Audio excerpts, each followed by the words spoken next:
Hi, this is John with Fener English, and today we're going to look at some tips on how to write effective and professional emails. In any language, the way that people speak and the way that they write have major differences. When you talk with someone who's not a native speaker, you tend to be forgiving of little errors and can understand generally what they mean, even if they don't get everything perfect. Their tone of voice and their body language help you understand what it is that they're trying to communicate. But in an email or when writing, you can't hear the tone of voice, you can't see body language, and spelling and grammar mistakes jump out more, making it harder to take the person seriously or might make their communication more confusing. Email helps us stay connected with people that we don't often get to see, but it also helps us communicate things on a professional level without having to have too many face-to-face conversations and too many meetings. It's a way of getting some basic things done quickly or communicating things that people might need time to think about. But there are many ways in which emails can go wrong. And so today I want to talk to you about 5 different tips that will help your emails be clearer and more effective. I want to give you some tools that'll make your email communication really good on the job or in your profession. And the first tip is this: use the subject line. That line before the body of your email where you can tell what your email is about. See, a lot of people are just too busy at work. They have too many things on their plate. And if your email comes without a subject line, or a subject line that's not clear or seems confusing or makes them think that they have to read a bunch of words in order to understand what it is that you need, they're more likely to ignore it and come back to it later.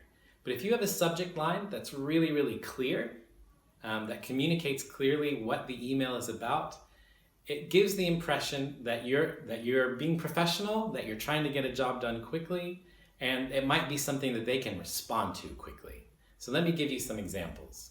Let's say you're trying to set up a Skype meeting with some colleagues, and you just send an email that says meetings ? In the subject. Well, that's not very clear. It doesn't give enough information. So why don't you try something like meeting for project conversation on Skype Thursday or Friday ?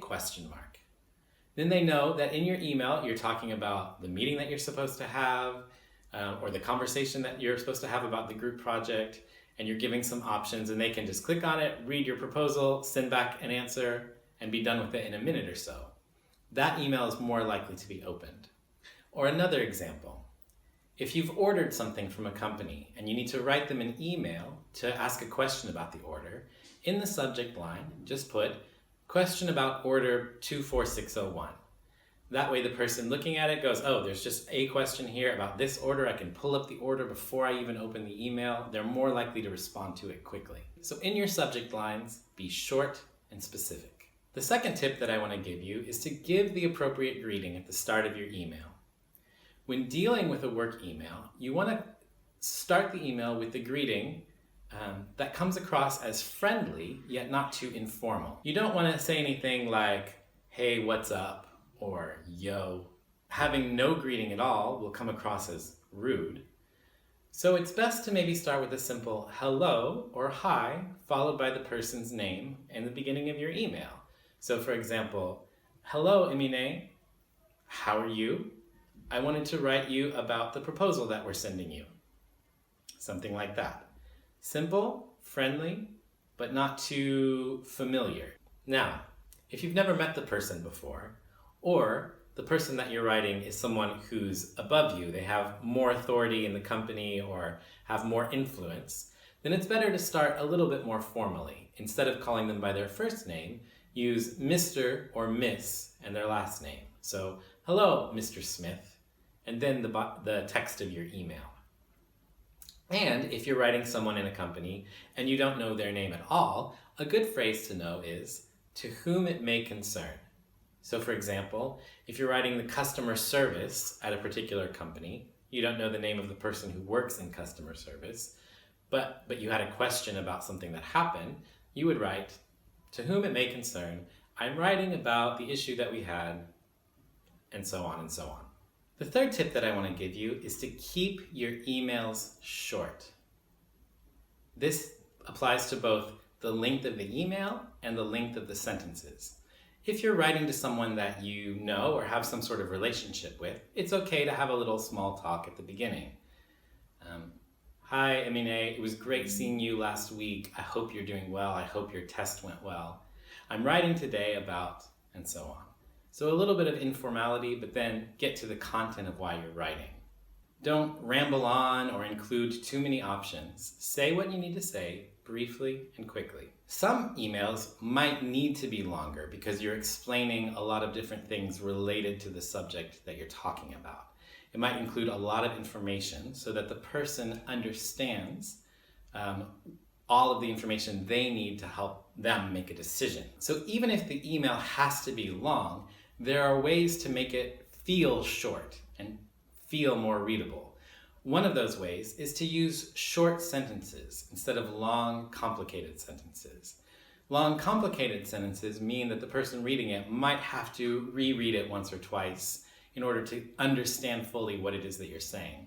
It's less likely that they're going to get lost in what you're saying if you write short sentences.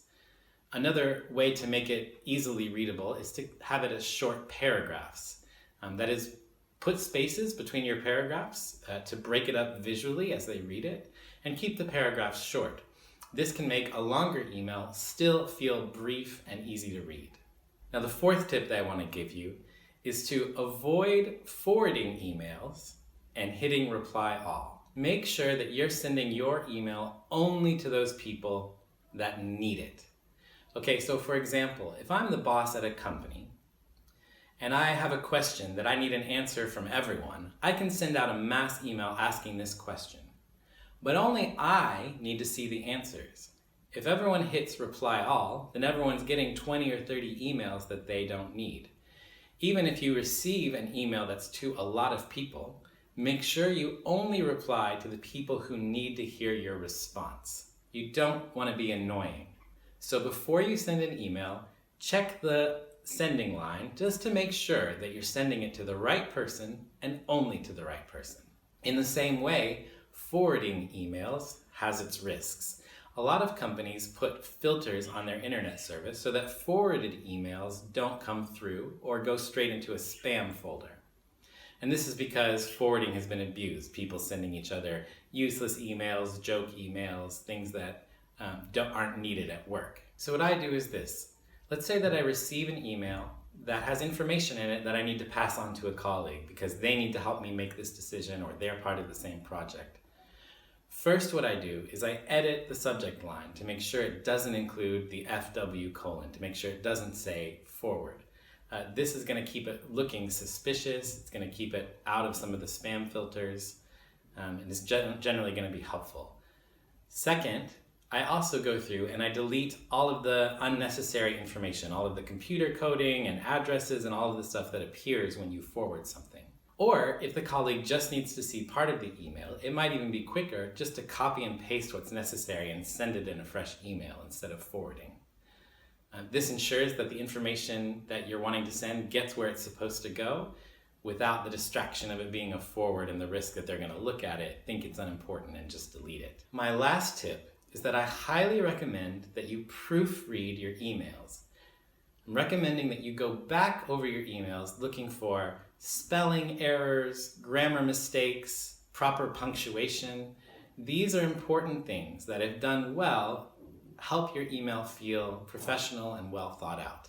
There are tools online that you can use to help with proofreading, things like Grammarly and other programs that will help spell check your email. But if you don't want to do that, you could also get a native speaker to take a look at what you've written and make sure that it sounds okay, that it comes across well, and that it's written clearly with the right spelling and punctuation. But even without those things, there are certain things that you can make sure yourself, even if you don't know English that well. For example, check that all sentences start with a capital letter, and make sure all your sentences end with a punctuation, either a full stop, a question mark, or an exclamation point. You can look and see where the pauses in your sentences are and try and put commas in correctly where they're needed. Make sure that you've spelled people's names correctly. Doing this will ensure that your email comes across as more professional and therefore more trustworthy. Well, I hope you found these tips useful. Thank you for watching this video. If it was helpful for you, you can subscribe to our channel and then visit our website at fenerenglish.com to take your English to the next level today.